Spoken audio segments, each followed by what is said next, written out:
ایک مرتبہ سورہ الحمد اور 3 مرتبہ سورہ توحید کی تلاوت فرما کر مرحوم مغفور حاجی محمد حسین ابن رجب علی بیجانی، مرحومہ و مغفورہ شیرین بائی بنت نظر علی، مرحوم مغفور دلاور حسین ابن رمضان علی روپانی کی روح کو ایصال فرما دیجیے۔ بسم اللہ الرحمن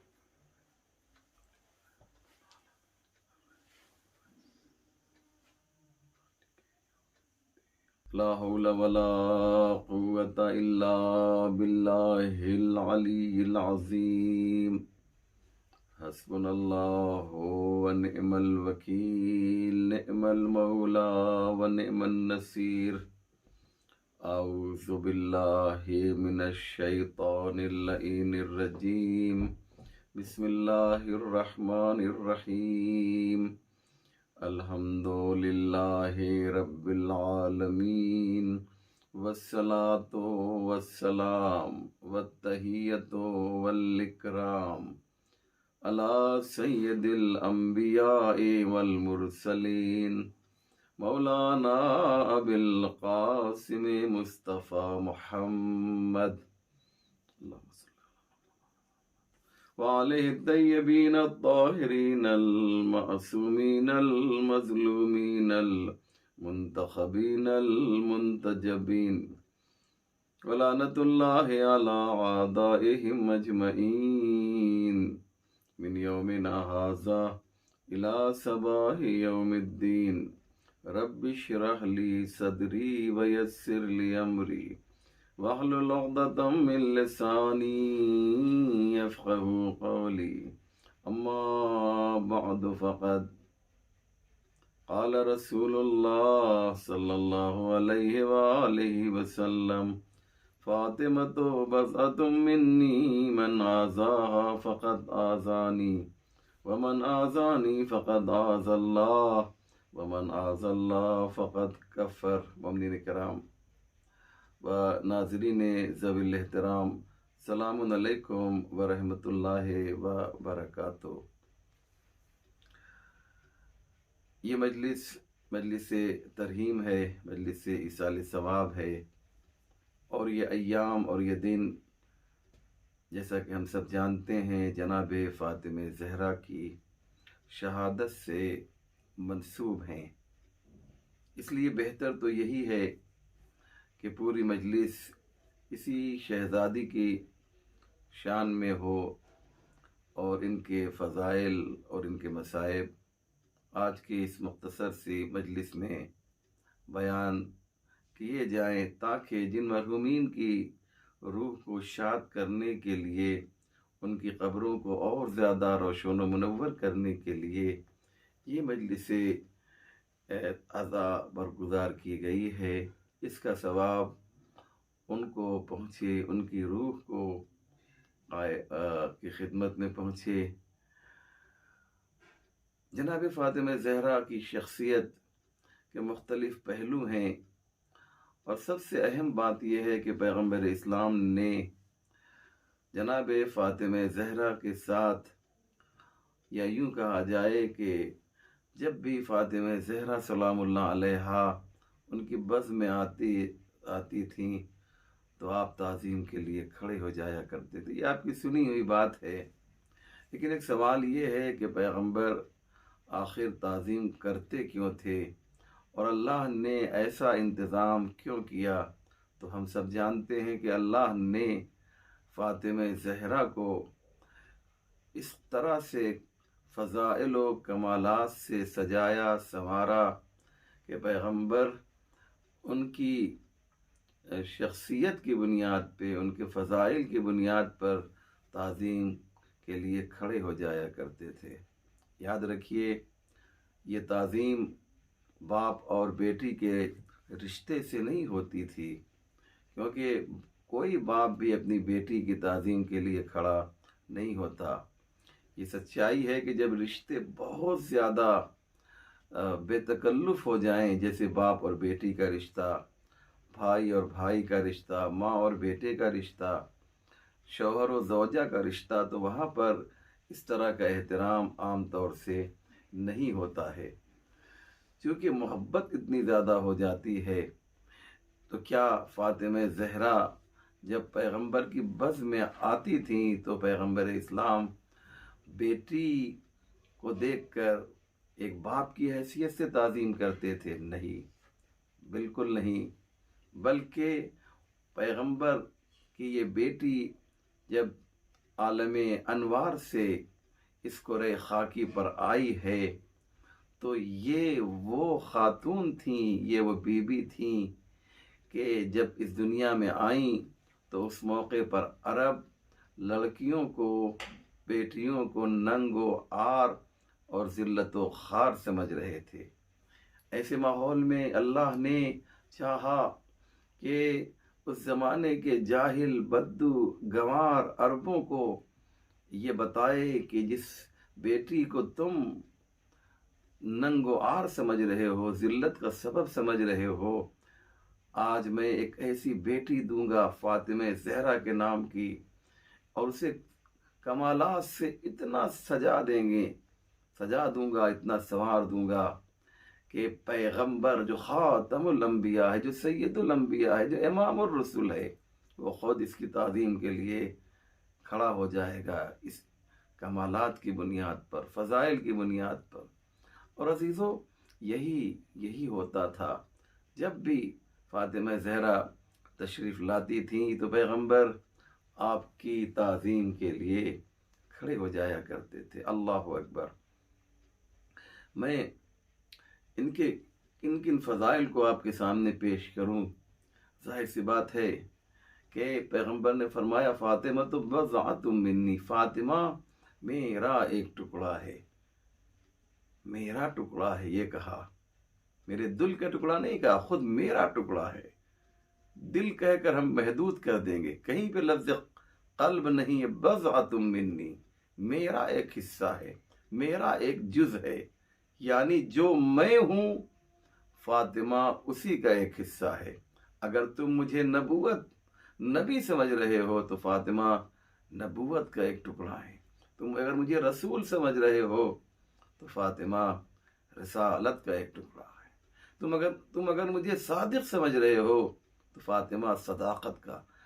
مقصد یہ ہے کہ پیغمبر بتانا چاہتے ہیں کہ دیکھو، ہم جو ہے فاطمہ کو تمہارے لیے اس لیے بیان کرنا چاہتے ہیں تاکہ تمہارے ذہن میں یہ بات نہ آنے پائے کہ لڑکیاں، بیٹیاں ننگ و عار ہوا کرتی ہیں، بلکہ دیکھو اللہ نے مجھے ایک بیٹی دی ہے، اور یہ بیٹی میرے لیے افتخار ہے، میرے لیے فخر ہے۔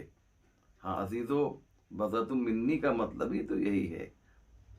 جناب مرسل اعظم مقام افتخار میں یہ بیان کر رہے ہیں، مقام فخر میں یہ بیان کر رہے ہیں کہ فاطمہ میرا ایک حصہ ہے، فاطمہ مجھ سے ہے۔ یہ کہنے کا مقصد یہ ہے عزیزو کہ جناب فاطمہ کی عظمت کو بیان کرنا ہے۔ کسی بھی عورت کے لیے اس کے 3 زمانے، اگرچہ اور بھی زمانے ہیں، 3 زمانے بہت ہی اہم ہوا کرتے ہیں۔ ایک عورت سب سے پہلے بیٹی کی شکل میں ہوتی ہے، اس کے بعد یہ بیوی کی شکل میں آتی ہے، اور پھر ماں کی شکل میں۔ آئیے ان تینوں ادوار کو دیکھا جائے، تینوں زمانوں کو دیکھا جائے۔ فاطمہ زہرا بیٹی کی شکل میں ہے، اللہ اکبر۔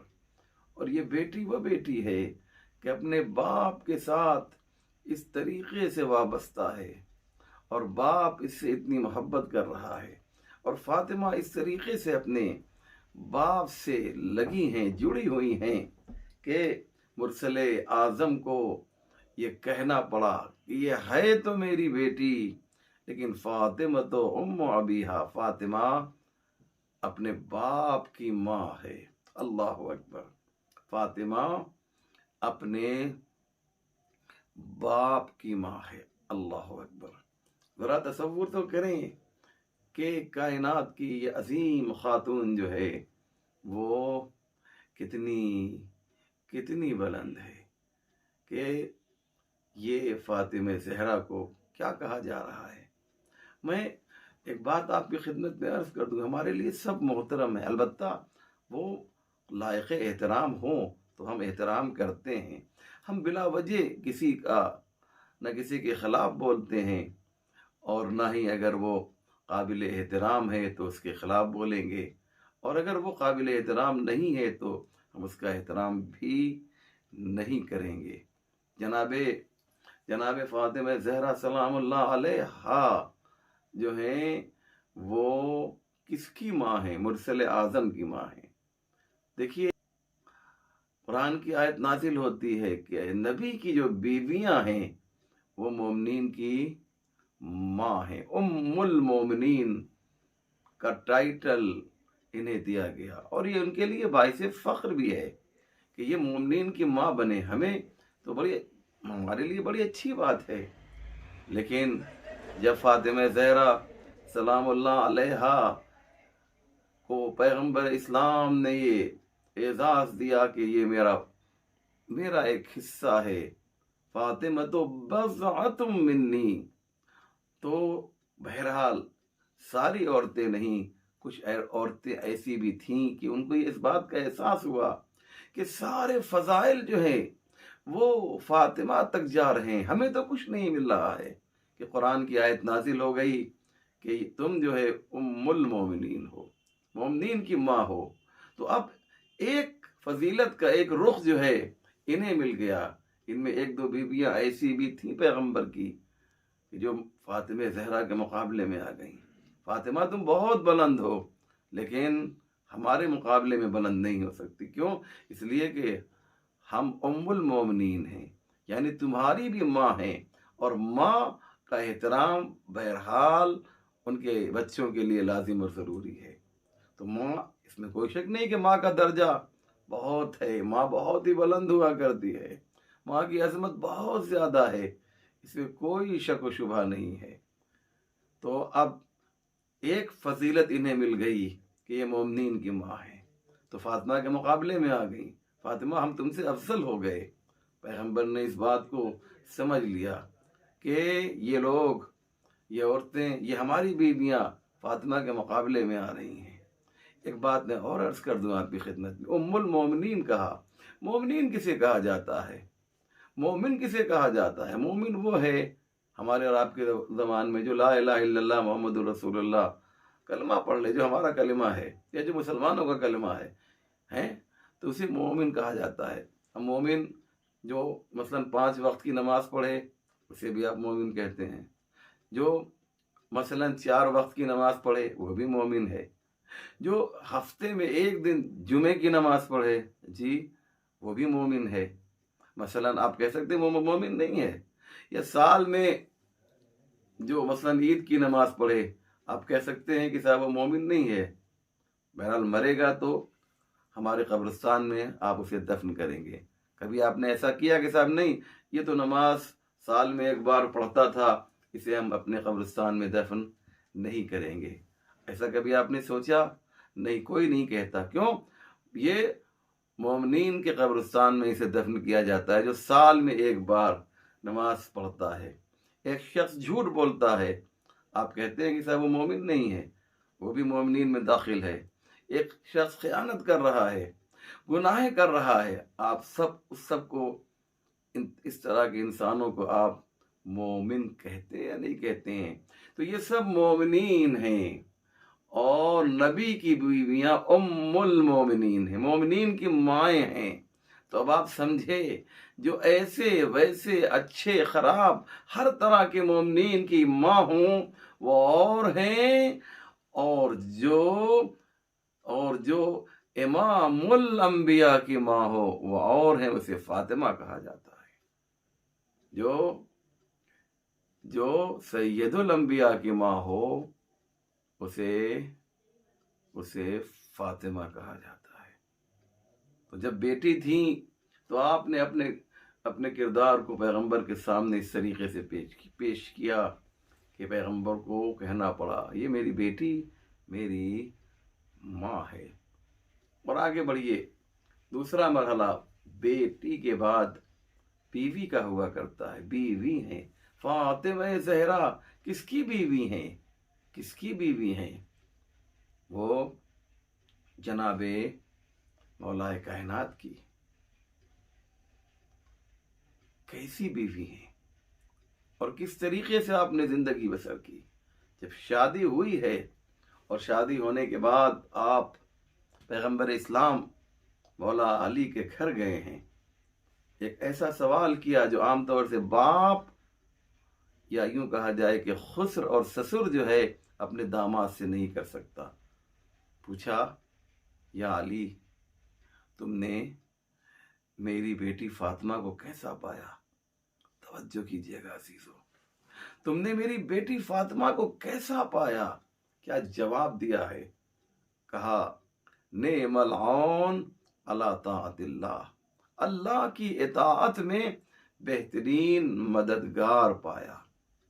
یعنی یہ فاطمہ مددگار طاعت علی ہیں.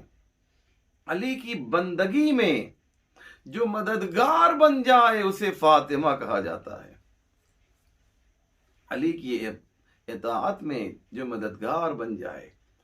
آپ سوچیں علی کون ہیں اور فاطمہ اس علی کی عبادت میں مددگار بن رہی ہیں. ایسی بیوی ہیں.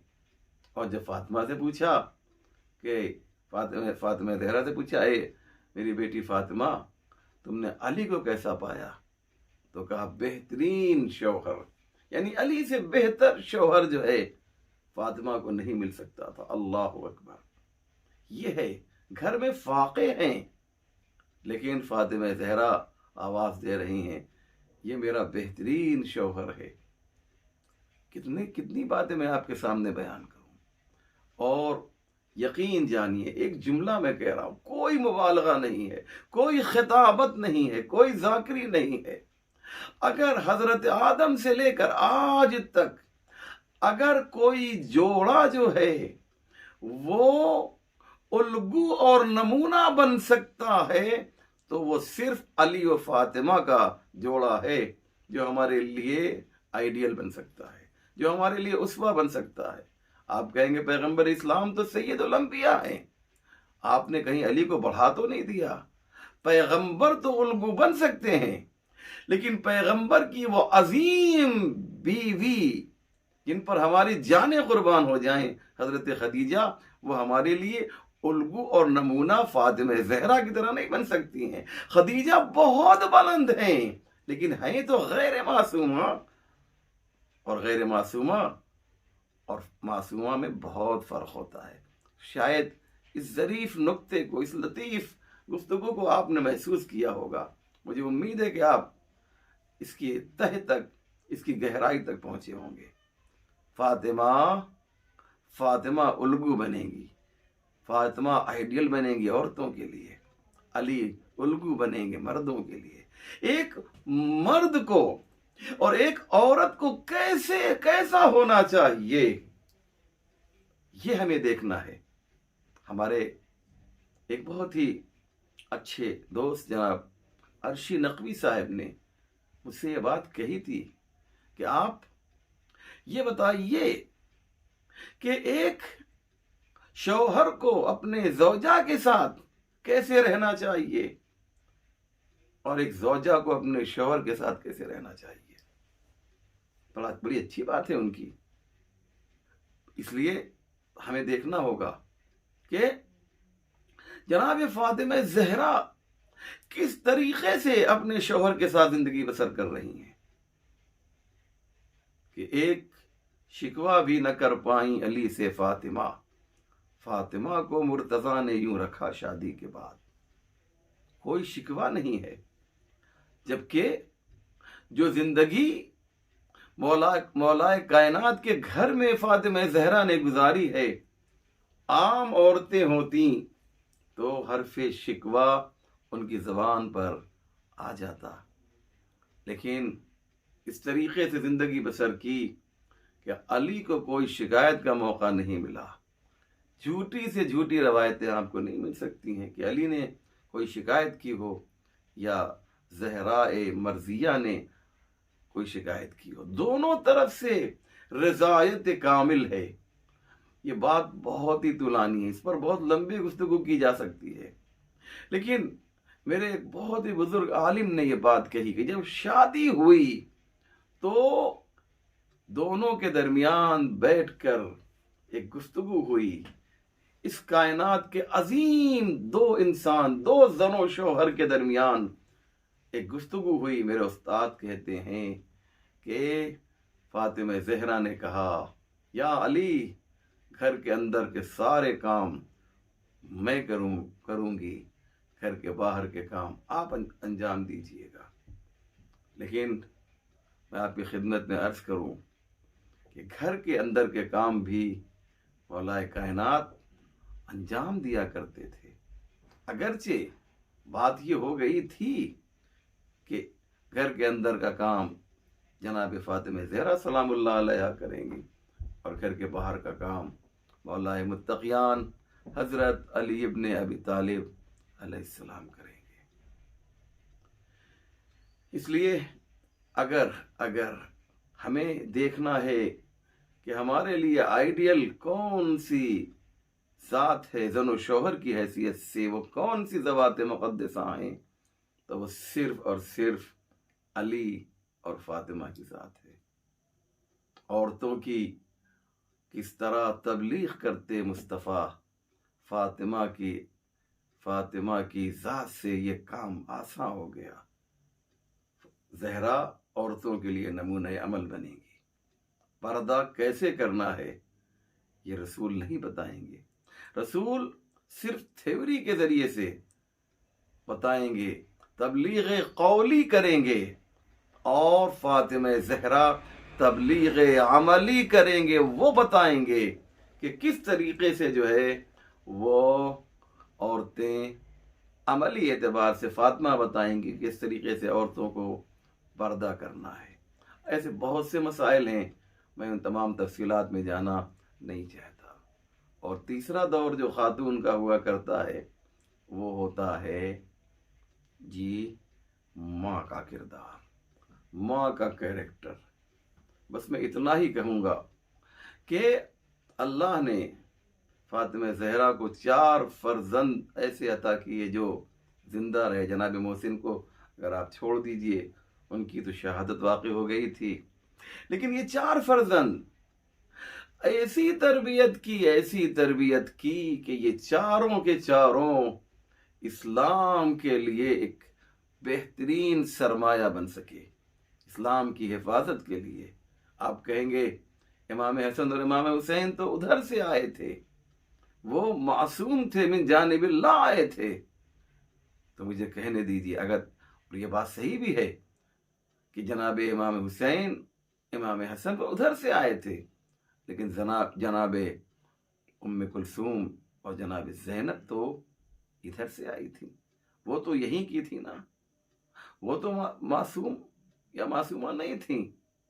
اس لیے زینب اور ام کلثوم نے کربلا کے بعد جو خطبے دیے ہیں، بالخصوص جناب زینب کے خطبے، یہ اصل میں جناب فاطمہ زہرا کی اس تربیت کا اثر ہے کہ زینب ایک ایسی مبلغہ بنی کہ جس نے ظالموں کے تخت و تاج کو ہلا کر رکھ دیا، ایسی تقریر کی، ایسی عالمہ بنی کہ خود معصوم کو کہنا پڑا کہ امتی ہے عالمۃ غیر معلمہ، میری پھوپھی وہ عالمہ ہے کہ جسے کسی نے تعلیم نہیں دی ہے۔ اس بات کو سمجھنا ہو تو یوں سمجھیے کہ زینب کون ہیں؟ زہرا کی آغوش میں پلی ہیں، زہرا کی آغوش میں پلی ہیں۔ اب آپ اسے یوں سمجھیے کہ جو فضا حبشہ سے آ کر ان کے گھر میں کام کر کے اتنی بڑی عالمہ بن جائے کہ کم سے کم 20 سال تک قرآن کی زبان میں گفتگو کرے، تو آپ اندازہ لگائیں کہ اس زینب کے علم کا کیا عالم ہوگا کہ جسے فاطمہ زہرا نے اپنا دودھ پلایا ہو، اور وہ زینب اور ام کلثوم جو فاطمہ زہرا کی آغوش میں پلی ہوں، بڑی ہوں۔ اس سے بہتر تعبیر میرے پاس نہیں ہے۔ اگر پہچاننا ہے ان ہستیوں کو،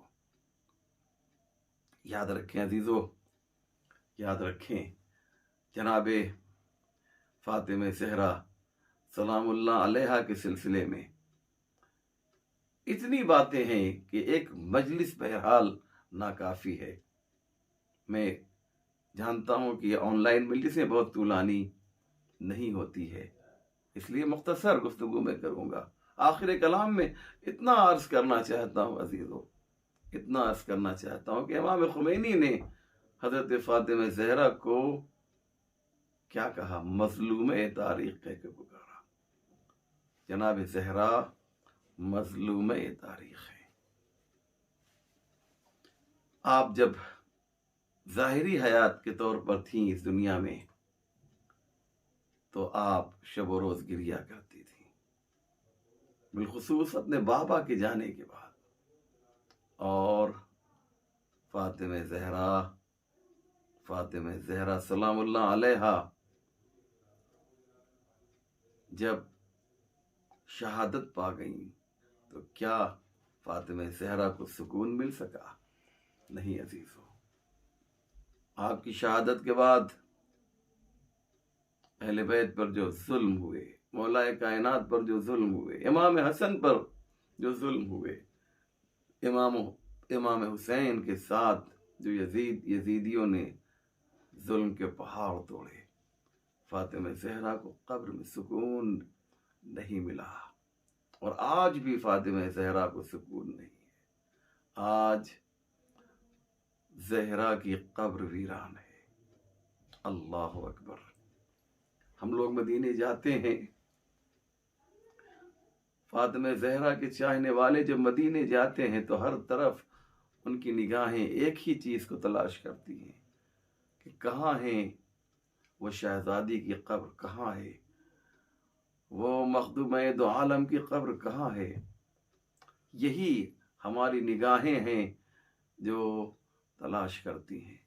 تصور کیجیے عزیزو کہ جب ایک چاہنے والا مدینے پہنچتا ہوگا تو اس کی کیا کیفیت ہوتی ہوگی، کیا حالت ہوتی ہوگی، کہ سب کی قبروں کے نشان تو موجود ہیں، لیکن ہائے رسول کی بیٹی اتنی مظلوم واقع ہو گئی کہ اس کی قبر کا نشان بھی کسی کو معلوم نہیں ہے۔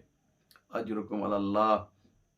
ہاں، آپ کی آنکھوں سے آنسو جاری ہو گئے ہوں گے، یقین جانیے یہ مظالم ہی ایسے ہیں۔ فاطمہ زہرا نے وصیت کی تھی کہ یا علی غسلنی وکفنی ودفنی لیلا، اے علی مجھے رات میں غسل دینا، رات میں کفن پہنانا، اور رات ہی میں لے جا کر مجھے دفن کر دینا۔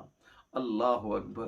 مولا کائنات نے فاطمہ زہرا کی وصیت کے مطابق جو ہے انہیں رات میں غسل دیا۔ چاہنے والوں میں ایک مختصر سی تعداد ہے، جس میں ایک سلمان فارسی بھی ہیں، جو گھر کے باہر کھڑے ہوئے ہیں۔ آدھی رات تقریباً گزر چکی ہوگی۔ ہاں عزادارو، ایک مرتبہ جناب سلمان کے کانوں میں علی کے چیخ کر رونے کی آواز آئی۔ سلمان تڑپ گئے، ارے میرے مولا پر کون سا تازہ ظلم آن پڑا ہے کہ میرا مولا اس طرح سے کبھی نہیں رویا، آج وہ کون سا ظلم ہے؟ جب علی غسل و کفن دے کر گھر سے باہر نکلے تو سلمان نے ہاتھوں کو جوڑا، مولا آخر وہ کون سی تازہ مصیبت آن پڑی تھی کہ آپ اس طریقے سے گریہ کر رہے تھے؟ کہا سلمان نہ پوچھو، جب میں فاطمہ کو غسل دے رہا تھا تو میں نے دیکھا کہ جب جلتا ہوا دروازہ فاطمہ کے جسم اقدس پہ گرا تھا تو فاطمہ کی پسلیاں ٹوٹ گئی تھیں، لیکن یہ اتنی صابرہ تھی کہ اس نے مجھے خبر نہ کی۔ اجرکم علی اللہ، کہ علی برداشت نہ کر سکے گا۔ ہاں عزادارو، قبر جنازہ تیار ہوا، قبر کی طرف لے کر چلے۔ بس میں نے ختم کیا، ایک منظر میں آپ کے سامنے پیش کرنا چاہتا ہوں۔ عزادارو، آپ جانتے ہیں جب کسی کو قبر میں اتارا جاتا ہے تو کچھ لوگ قبر کے اوپر ہوتے ہیں، کچھ لوگ قبر کے اندر ہوتے ہیں، کم سے کم ایک یا دو تو ہونا ہی چاہیے جو جنازے کو اتارے۔ آئے آج علی کی مظلومیت دیکھیے، علی کے ساتھ کوئی محرم نہیں ہے کہ جو فاطمہ زہرا کو قبر میں اتارے۔ اگر علی قبر میں اترتے ہیں تو اوپر کوئی نہیں ہے، قبر کے اوپر کوئی نہیں ہے۔ اگر علی قبر کے اوپر کھڑے ہوتے ہیں تو قبر کے اندر کوئی نہیں ہے۔ مولا علی کرے تو کیا کرے؟ جب کچھ سمجھ میں نہ آیا تو ایک مرتبہ قبر نبی کی طرف رخ کر کے آواز دی، یا رسول اللہ مشکل کشائے دو عالم کی مدد کیجئے۔ بس اتنا سننا تھا کہ ہاتھوں سے قبر سے دو ہاتھ نمودار ہوئے، لاؤ علی میری امانت میرے حوالے کر دو۔ عجب نہیں کہ علی نے فرمایا ہو یا رسول اللہ، یہ علی آپ سے بہت شرمندہ ہے، جب امانت لی تھی تو دل ٹوٹا نہیں تھا، پہلو شکستہ نہیں تھا۔ اب فاطمہ کا پہلو بھی شکستہ ہے، دل بھی ٹوٹا ہوا ہے۔ وَسَيَعْلَمُ الَّذِينَ ظَلَمُوا أَيَّ مُنقَلَبٍ يَنقَلِبُونَ إِنَّا لِلَّهِ وَإِنَّا إِلَيْهِ رَاجِعُونَ اللهم بحق محمد وأنت المحمود وبحق علي وأنت الأعلى وبحق فاطمة وأنت فاطر السماوات والأرض وبحق الحسن وأنت المحسن وبحق الحسين وأنت قديم الإحسان وبحق الأئمة التسعة الطاهرين من ذرية الحسين عليهم السلام ربنا تقبل منا إنك أنت السميع العليم۔